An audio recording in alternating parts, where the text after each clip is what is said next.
everyone.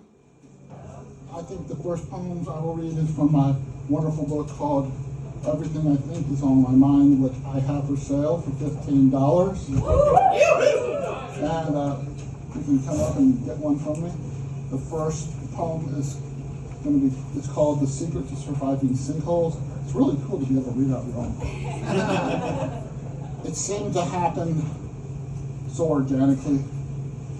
I decided to stay in bed within 5 minutes, then 10 minutes, then an hour, and so on and so forth. Tears happened. For no discernible reason, out of the blue, without warning, without trigger, without help, I would have stayed in bed. This sudden sadness didn't just happen, it manifested. It was waiting in the wings to throw me the worst kind of surprise party. No people, no presents, no cake, but plenty of candles to burn down my life, my self-esteem, my sense of worth. Without help, I would have accepted the storyline the bed told me, that it was the safest place for my existence. But a bed that talks is the voice of depression. Depression can seem like a cul-de-sac sinkhole that sucks in a car parked on the street, consumes a fire hydrant, takes a bite of sidewalk, then attacks a front yard, working its way up a walkway to the front door. It politely rings the doorbell before swallowing the door. A family of 4 and 2 dogs have to escape through the backyard, abandon everything they own, even cars, because the sinkhole expanded westward, engulfing the driveway. The inestimable speed of a sinkhole acts like depression when the word chemical is bandied about by a doctor, but no words used by doctors are bad words. Some words are just crutches, something temporary till the person who listens to their bed instead of their head starts recognizing the existence of their heart, their skin, their soul. Their peripheral vision is hampered by a hoodie the bed gave them as a gift at the surprise party that surprisingly never ended. But now, the owner of the bed has asked for help. I learned I can yell surprise at the bed, get up, and walk away. Two more poems. The next poem is from the book. Thank you, everyone. It's called How to Turn Your Home into an Indoor Amusement Park. When dizzy happens, you might lie down. You might sit or lie down to stop the room from spinning, but when life continues to spin out of control, everything that seems to be on a forward trajectory can act as a doorstop for everything else. Your overwhelmedness becomes a tumor hidden beneath your skin no one knows about unless they touch you.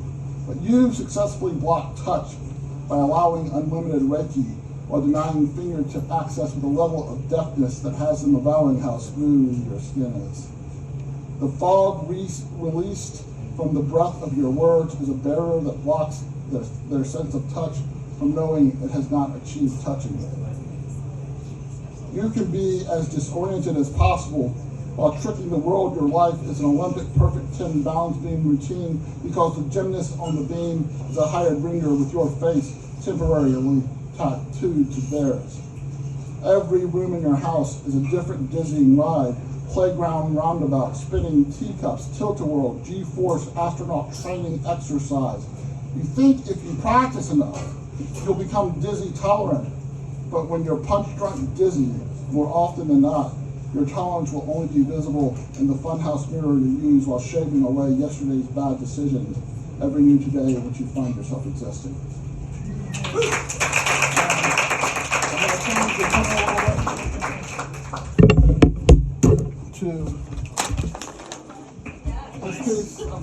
This is called Why Sophia Can't Get Enough of Marrakesh. At the old school bookstore next door to your neighborhood coffee shop, you find an obscure poetry journal from Truth or Consequences, New Mexico. You read a poem on page 23 whose syllabic rhythm skips to a beat like a shiny, slick rock skips across a lake on a lazy summer day. You imagine a poet reading the poem backed by a man slowly plucking strings on an upright bass shaped like a voluptuous woman. You find yourself snapping your fingers and tapping your feet to the poem as if it were a song stuck in your head. It's hooked in your mind, repeating to a beat, to a beat, to a beat, till you find yourself in a dingy basement jazz joint tucked away in your bleaker street.